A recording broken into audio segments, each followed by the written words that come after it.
Homer shrank in fear in the bathroom stall. Two burly men kicked down the door and dragged Homer out of the men's restroom. Burns had arranged daily 5-minute exercise sessions for the employees, but Homer couldn't last even 5 minutes. Every inch of his flabby body rebelled against the idea. He couldn't even do a single full push-up. When he heard that his colleague Charlie had gotten injured during work and was now resting at home with workers' compensation, an idea struck Homer. He could use an injury to avoid exercising too. Homer just wanted to get injured, but not to the point of death. He greased himself up and slid harmlessly into the boss's office, making a perfect decision. Homer flipped through the workers' compensation manual, hoping to find a loophole. To his surprise, he found that weighing over 300 pounds could count as a workplace injury. Eating, one of Homer's few talents, became his focus. He decided to gain weight on purpose. Bart heard about his father's weight-gaining plan and fully supported it, even if it meant damaging Homer's health. Lisa, however, strongly disagreed with Homer's idea and questioned whether he had discussed it with Marge. Lisa's opposition was reasonable. The doctor firmly rejected the idea of becoming Homer's personal weight-gaining physician. Luckily, Springfield had Dr. Nick, who didn't distinguish between saving lives and ruining them. Dr. Nick prescribed a diet plan to help Homer gain weight. Gaining weight wasn't difficult. It was all about persistence. If unsure whether a food would help him gain weight, Homer could wipe it with paper. If the paper turned completely transparent, it was safe to eat.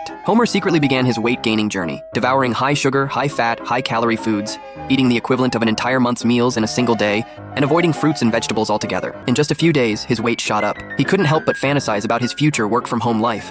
Daily vacations, always able to slack off. The ultimate dream of every worker was about to come true. Homer's weight could no longer be hidden. The soft mattress betrayed him. He had to come clean about his workers' compensation plan. Marge expressed her concern about his health and appearance. When Homer weighed himself again, he was just 1 pound away from his goal, but the food at home was all gone. Maggie had made a cookie out of modeling clay, and Homer, unable to resist, ate it. Finally, his weight reached 300 pounds.